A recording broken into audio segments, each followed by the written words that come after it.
زما خویندو، زما خوږو وروڼو، زما مشرانو، زما ملګرو، زما خویندو، السلام علیکم.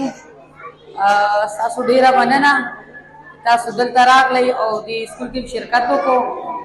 باقي د علم خان صاحب، طارق صاحب او دا څومره چې خصوصي میلمانه دي هغوی ته هم شکریه ادا کوم چې راغلل او زموږ د ماشومانو زموږ د دې میندو خویندو حوصله افزایي وکړه.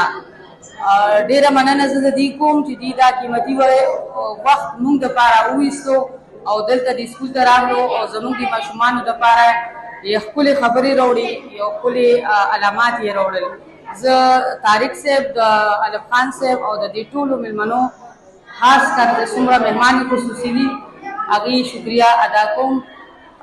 دا دعا به کوو چې موږ سره تاسو ټول یو ځای شي او موږ سره تعاون وکړئ، نو دا سکول به هم انشاءالله به مخکې روان شي. او حوصله افزایي کوو د علم خان صاحب چې نور دې خدای کامیاب کړي. موږ دپاره دا ډېره کامیابۍ خبره ده. تېر پروګرام زموږ دپاره لږ چینجز و، نن چې موږ ګورو نو هغه چینجز کې یو په ډول چینجز راغلی دی. انشاءالله الله رحم وي او د دې مهرباني وي او د دې طاقت وي او د دې قوت وي چې دا به مخکې ځي، دا به د دې نه نور هم اوچتېږي او د دې کې به چینجز راځي. څه دپاره؟ زموږ د ماشومانو دپاره. دعا به کوم چې علم خان صاحب له د خدای ډېر عمر ورکړي او موږ ډېر خوشحاله یو. د ده نه موږ ډېر لکه د زړه نه دغه یو چې زموږ د ماشومانو لپاره دوی ډېر ښکلې او ډېر ښه سوچ کړی دی.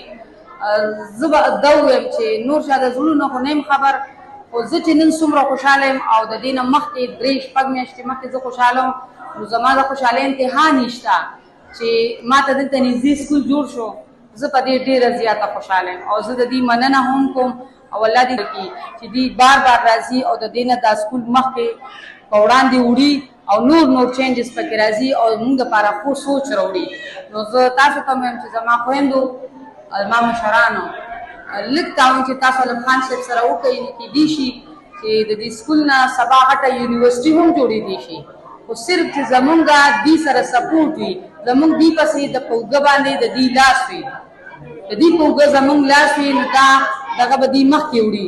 نو بس دا ستاسو دپاره زه یو دغه کومه چې همت وکئ او موږ سره ودرېږئ چې موږ دا خپل سکول، دا زموږ خپل سکول دی، دا د هېچ چا نه دی. علم خان صاحب جوړ کړی دی، دا زموږ دپاره دی، زموږ د بچو دپاره دی، زموږ د وروڼو دپاره دی، زموږ د خویندو دپاره دی، زموږ د ماشومانو دپاره دی، زموږ د راتلونکي کول دپاره دی.